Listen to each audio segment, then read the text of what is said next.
श्री स्वामी समर्थ. जय जय स्वामी समर्थ. माझ्या स्वामी कृपा चॅनलमध्ये सर्वांना नमस्कार.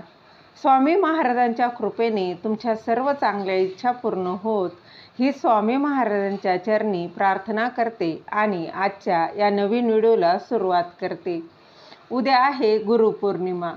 आपण वर्षभरात गुरुच्या सानिध्यात राहून जो ज्ञान प्राप्त केलेलं असतं त्याचे अनुकरण करून आपली सेवा गुरुचरणी अर्पण करण्याचा व गुरुच्या कृपा आशीर्वादास पात्र राहण्याचा हा अत्यंत महत्त्वाचा दिवस. त्याचबरोबर पौर्णिमेला सत्यनारायण पूजा करत असतो. तो प्रदोष काळात केली जाते. प्रदोष काळ म्हणजे काय तर संध्याकाळी 5 ते 7च्या दरम्यानचा कालावधी. तर पौर्णिमा ही शनिवारी म्हणजेच आज 20 तारखेला संध्याकाळी 6 वाजता चालू होणार आहे व रविवारी म्हणजेच उद्या दुपारी 3:47 पौर्णिमा ही समाप्त होणार आहे. त्यामुळे आपण जी श्री सत्यनारायणाची पूजा करत असतो ती आज शनिवारीच तुम्हाला प्रदोष काळात करायची आहे. मात्र पौर्णिमेचा जो कोणी उपवास करत असाल तर तो मात्र उद्या म्हणजेच रविवारी या दिवशी करायचा आहे.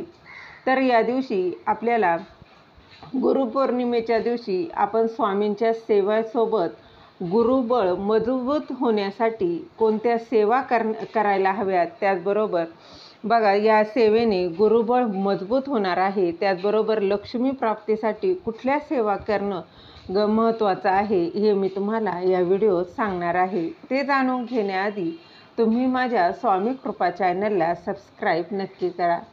बघा सर्वात आधी गुरुपौर्णिमा आहे म्हटलं तर बघा सकाळी लवकर उठायचं आहे. शुचिर्भूत होऊन उंबरठ्याला हळदीचं लेपन करायला अजिबात विसरायचं नाही. त्याचबरोबर ज्या स्वामी भक्तांनी 21 दिवसांची सेवेला सुरुवात केलेली होती, काहींनी 11 दिवसांची, काहींनी 7 दिवसांची स्वामी सेवा केलेली आहे.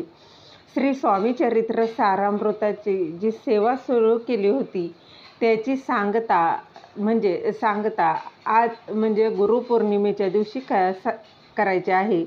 तर अगदी साधी आणि सोपी ही त्याची सांगता करायची आहे. तर सकाळी तुमच्याकडे जर स्वामी महाराजांची मूर्ती असेल किंवा फोटो असेल, आता मूर्ती जर असेल तर सर्वात आधी तुम्हाला स्वामी महाराजांच्या मूर्तीला अभिषेक करायचा आहे. त्याचबरोबर त्यांच्या आवडीच्या ज्या गोष्टी आहेत त्या तुम्ही अर्पण करायच्या आहेत.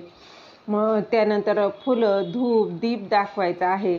बघा त्यानंतर जे काही तुम्ही घरात बनवलं आहे ना, गोडधोड जे काही बनवलं आहे त्याचा गोडाचा नैवेद्य तुम्ही महाराजांना अर्पण करायचं आहे. आता बघा तुम्ही अगदी दूध साखरेचा जरी नैवेद्य अर्पण केलं आहे ना तरी देखील महाराजांना तो देखील प्रिय आहे. त्याचबरोबर तुम्हाला गुरुपौर्णिमेनिमित्तानं श्री स्वामी चरित्र सारामृताचा एक पाठ तुम्हाला करायचा आहे. हे आवर्जून हा पाठ करा. आता बघा उद्या जरी तुम्ही आधी सेवा सुरू केलेल्या आहेत त्या केल्याच्या नंतर तुम्हाला श्री स्वामी चरित्र सारामृत याचा एक पाठ करायचा आहे. एक पाठ म्हणजेच काय 1 ते 21 संपूर्ण अध्याय तुम्हाला पठण करायचे आहे. बघा कितीही कामं असू द्यात, अडचणी असू द्यात, काहीही असू द्यात तरी देखील हा पाठ उद्या करायला अजिबात चुकवू नका. तुम्ही एका बैठकीत केला तर अतिशय उत्तम. नाही शक्य झालं तुम्ही 2 बैठकीत केला, अगदी दिवसभरात तुम्ही कधीही ही सेवा केली ना तरी अतिशय उत्तम. तर बघा तुम्ही घरात देखील करू शकता किंवा तुमच्या जवळपास जर केंद्र असेल तर तिथे देखील ही सामूहिक सेवा केली जाते. अगदी तुम्ही तिथे जाऊन जरी ही श्री स्वामी चरित्र सारामृताचं पठण केलं ना तर अतिशय उत्तम. उद्या तर मी सांगेल आवर्जून तुम्ही ही सेवा नक्की करा. अगदी ही सेवा करायला बघा तुम्हाला 1 ते 1.5 तास लागणार आहे. दिवसभरात तुम्ही ही कधीही करू शकता. त्या फक्त 12 ते 12:30 ही जी वेळ आहे त्या वेळेत करायचं नाही. कारण ही जी वेळ आहे ती असं म्हटलं जातं ती दत्त महाराजांच्या भिक्षेची वेळ असते. ती वेळ सोडून तुम्ही दिवसभरात कधीही करू शकता. असाही रविवार आहे त्यामुळे सुट्टीचा दिवस आहे. तर तुम्ही ही दिवसभरात कधीही करू शकता. श्री स्वामी चरित्र सारामृत एक पाठ करायचा आहे. त्याचबरोबर तुम्हाला 11 माळी श्री स्वामी समर्थ, श्री स्वामी समर्थ या मंत्राचा जप करायचा आहे. आता बघा, तुमच्याकडे जर माळ नसेल तर अगदी तुम्ही 15 मिनटं देखील बसून शांत श्री स्वामी समर्थ, श्री स्वामी समर्थ या मंत्राचा जप करायचा आहे. आता तुम्ही म्हणाल 1 की 2 माळी केल्या तर चालेल का? नाही, तुम्ही 11 माळी जप करा. त्याचबरोबर तुम्ही तारक मंत्र 11 वेळा त्याचं देखील पठण करू शकता. त्याचबरोबर दत्त बावन्नीचं पठण करू शकता. श्रीसूक्त आहे, घोर कष्टोद्धार स्तोत्राचं पठण तुम्ही नक्कीच करू शकता.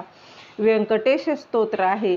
अगदी बघा, तुम्हाला ह्या सेवा अगदी काहीच जरी नाही ना जमलं तरी देखील किमान उद्या तुम्हाला श्री स्वामी चरित्र सारामृताचं पठण करायला अजिबात विसरू नका. अत्यंत प्रभावी अशी ही सेवा आहे. गुरुबळ मजबूत होण्यासाठी बघा, गुरुबळ मजबूत कधी होतं तर निस्वार्थ सेवा, गुरुसेवा करा. निसंकोचपणे सेवा करायची आहे. मग कितीही अडचणी, कितीही संकट येऊ द्यात, कितीही प्रॉब्लेम येऊ द्यात, तरी देखील सेवा करायला चुकायचं नाही. सेवा आवर्जून करायची आहे. त्यामुळं गुरुबळ हे मजबूत होत असतं. त्याचबरोबर उपाय देखील करायचा आहे. तर गुरुबळ वाढवण्यासाठी दान करणं आणि सेवा करणं या 2 गोष्टी खूप महत्त्वाच्या आहे. दान करायचं आहे तर दान काय करायचं बघा, दानाला अतिशय महत्त्व आहे. तुम्ही अगदीच काहीही, कुठलीही यथाशक्ती जे शक्य होईल त्या गोष्टीचं तुम्ही दान करायचं आहे. फळे दान करू शकता तुम्ही, वस्त्र, अन्न, अगदी काहीही दान करू शकता. आता बघा, पावसाळ्याचे दिवस आहेत. त्याचबरोबर तुम्ही छत्री, रेनकोट दान करू शकता. आता उद्या जर तुम्ही गुरुपौर्णिमा आहे, तुम्ही केंद्रात जाणार असाल, एखाद्या मंदिरात जाणार, कुठल्याही मंदिरात जा, अगदी नाही ना तर बघा, तुम्ही तिथे मिठाई जरी दान केली तरी चालणार आहे. नाहीच काही शक्य झालं, अगदी तुम्ही अर्धा डझन केळी तर नक्कीच दान करू शकता. तुम्ही पैशाचं देखील दान करू शकता. जे तुम्हाला शक्य होईल ना त्या गोष्टीचं आवर्जून दान करायचं आहे. आणि दान करण्याबरोबरच तुम्हाला सेवा देखील तितक्या करायच्या आहे. यामुळं तुमचं गुरुबळ हे मजबूत होणार आहे. गुरुकृपा तुमच्यावर होणार आहे. त्याचबरोबर बघा, तुमच्याकडे देवघरात जर श्रीयंत्र असेल तर त्यावर कमळगाठ्याची माळ ठेवून विष्णू गायत्री मंत्र तुम्हाला 16 वेळा म्हणायचा आहे. लक्ष्मी गायत्री मंत्र 16 वेळा म्हणायचा आहे. त्याचबरोबर 1 माळ आपल्याला श्री स्वामी समर्थ महाराजांच्या मंत्र जप करायचा आहे. त्याचबरोबर तुम्ही कुंकुमार्चन सेवा देखील करू शकता. अत्यंत प्रभावी अशा ह्या सेवा आहेत. त्याचबरोबर विष्णू सहस्रनामाचं पठण तुम्ही करू शकता. अगदी पठण करायला तुम्हाला वेळ नाही, अगदी यूट्यूबला लावून तुम्ही श्रवण जरी केले ना तर अतिशय उत्तम. उद्या पौर्णिमा ही माता लक्ष्मी आणि श्रीहरी विष्णूंचं देखील ही तिथी आहे.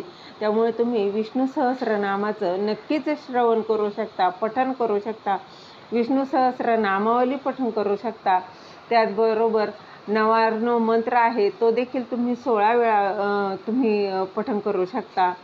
श्री महालक्ष्मी अष्टकमची देखील पठण करू शकता. त्याचबरोबर तुम्ही माता लक्ष्मीची तुमच्याकडं मूर्ती असेल, फोटो असेल, नाही तर आपली कुलदैवतेचं जरी फोटो असेल, मूर्ती असेल, टाक असेल तर तिला आवर्जून गोडाचा नैवेद्य अर्पण करायला अजिबात विसरायचं नाही. सेवा करणं तितकंच महत्त्वाचं आहे. त्याचं इच्छित असं फळ आपल्याला प्राप्त होत असतं. त्यामुळं माता लक्ष्मी ही आकर्षित होत असते. तुमच्याकडे बघा, श्रीयंत्र असेल ना तर उद्या कुंकुमार्चन सेवा आवर्जून करा. गुरुपौर्णिमा हा अत्यंत महत्त्वाचा दिवस आहे आणि या दिवशी, पौर्णिमेच्या दिवशी, कुंकुमार्चन सेवा ही अत्यंत प्रभावी अशी ही सेवा आहे. माता लक्ष्मीला आकर्षित करून घेण्याची ह्या सेवा आहेत. जितक्या जमेल तितक्या सेवा करण्याचा नक्कीच प्रयत्न करा. बघा, जितक्या सेवा कराल तितका त्याचं पुण्यफळ हे आपल्याला प्राप्त होत असतं.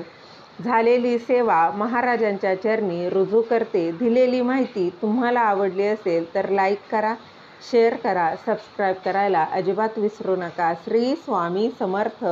जय जय स्वामी समर्थ.